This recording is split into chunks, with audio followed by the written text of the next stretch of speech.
আসসালামু আলাইকুম, আমি সার্ভিস টেকনিশিয়ান আব্দুল মোতালিব। আবারও চলে এলাম আপনাদের কাছে আরেকটি এক্সটেল নিয়ে।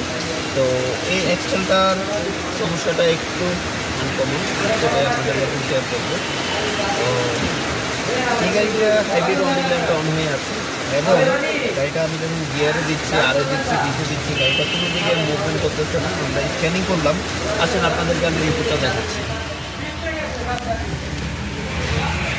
আমরা গাড়িটা ডায়াগনোসিস করতেছি এবং ডায়াগনোসিসে এই ফল কোডটা আছে। তো আমরা এই সিস্টেমগুলো নিয়ে অ্যাভেলেবেল কাজ করি। আমি দেখাই আপনাদেরকে, হাইব্রিড সিস্টেম ওয়ার্নিং ল্যাম্পটা অন হয়ে আছে।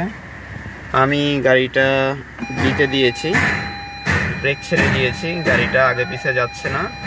আমি গিয়ারটা আরে দিয়েছি, গাড়িটা আগে পিছে যাচ্ছে না। আমি ব্রেক ছেড়ে দিয়েছি অলরেডি।